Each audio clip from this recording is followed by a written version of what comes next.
እንግሊዘኛ ማቀፍ ፊልም ላይ ነው አማርኛ ግን ማንበብ ይችላል አባትሽ ማን ነው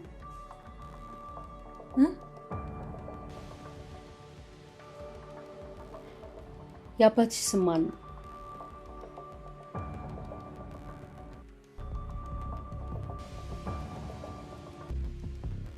ንገሪኝ እንጂ የአባትሽ ስም ማን ነው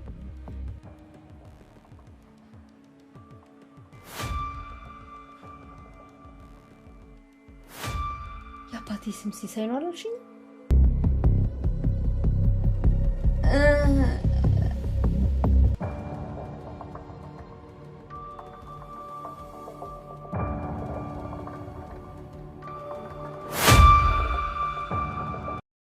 ዳጣ ክፍል 10 በክፍል 9 እንዳየነው እንግዲህ አቢጌል ዲኤንኤ አስመርምራቸዋለች የሁለቱን ጸጉር ባላሰቡትና ባላወቁት መንገድ ሄዳ ዲኤንኤ አስመርምራቸዋለች አቢጌልን ዳጣና አባቷ ይሄ ነገር እንደተፈጠረ አያውቁም እነሱ ማንንም አላወቀብንም ማንንም አልሰማብንም ማንንም አልጠረጠረብንም ብለው አለማቸውን እየቀጩ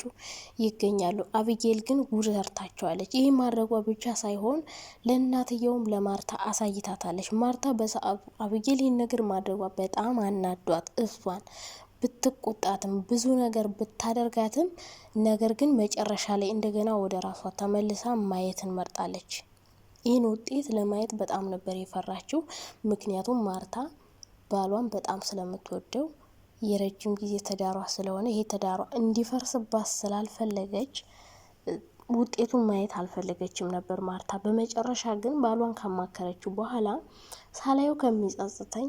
አይቸው ቁርጤን ባውቅ ይሻለኛል በማለት እንግዲህ ከቀደረችው በኋላ እንደገና ገጣጥማ ማየትን መርጣለች ማለት ነው ይህን ውጤት ስታየው እንግዲህ ያልጠበቀችው ነገር ነው ያጋጠማት መጀመሪያ ባሌን አልጠረጥረውም እንደዚህ ያደርጋል ብዬ አላስብም የምትለው ባሏ ያልጠበቀችውን ነገር ነው አድርጎ ያገኘችው እንግዲህ ዳጣና አባትና ልጅ እንደሆኑ አይታለች አውቃለች አሁንም ቢሆን ማርታ እንዲነቃባት ስላልፈለገች ዳጣን ነበር እየጠየቀቻት የነበረው ዳጣ እንግዲህ መልሷ የአባቷን ስም ነበር መጀመሪያ የጠየቀቻት ምክንያቱም የውሸት የአባት ስም ስለተሰጣት የአባቷን ስም ረስተው ነበር ባሉካው እንግዲህ የጓደኛው ልጅ እንደሆነች ነው ለማርታ ያስረዳት እሷ ግን የተሰጣትን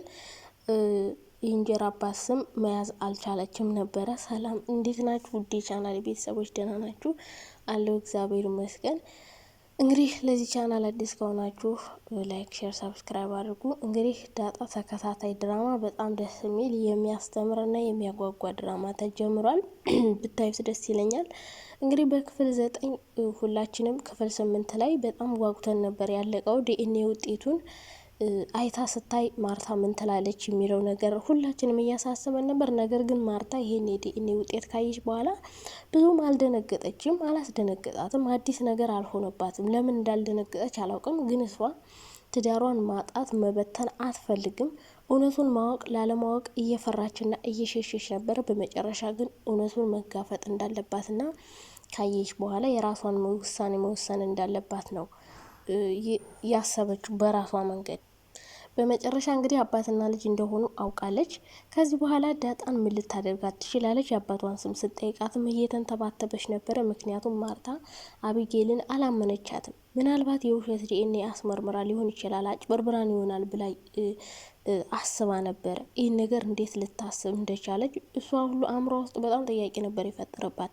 አባቷ ይህን ነገር እንዳደረገች አያውቅም ነበር ቀድማ ነገሩ ቢያውቅ ኑሮ ይሄን ውጤት ቀዳዶ አቢጌልን ከዛ ቤት ነበረ ከዳጣ ቀርሞ የሚያባረራት ግን ይሄን ነገር አለማወቁ ደግሞ ለአቢጌል ጥቅሟታል ማለት ነው ማርታ በርግጥ እውነቱን ማወቋ ለሱ ጥቅም ነው በርግጥ ለአባትየውም ጥቅም ይኖራል ብዬ አስባለሁ ለዳጣ ራሱ ምክንያቱም እውነቱ እስከዛ ተደባቆ እንዲኖር ዳጣ አትፈልግም አባቷን አባዬ ማለት ትፈልጋለች እህቶቿ እንደሆኑ ማወቅ ትፈልጋለች ስለዚህ ዳጣ ደግሞ ይሄ ነገር መታወቁ በሰዓቱ ቢጎዳትም ወይ ከቤት ልታባራት ትችላለች ምናምን እሷ ዛ ቤት መውጣት አትፈልግም በተለይ የውሃ እንክብካቤ በጣም እየመሰጣት ስለሆነ ግን እዛ ቤት ከወጣች ደግሞ ሌላ ቦታ ልትሄድ ትችላለች ብዙ ነገሮች ሊፈጠሩባት ይችላሉ ብቻ ከዚህ በኋላ ማርታ ምን ታደርግ ይመስላችኋል ዳጣን አምና ተቀብላ እዛ ቤት ታኖራታለች ወይስ ደግሞ እንደዚህ ስለተዋሸች ትዳሯን በትና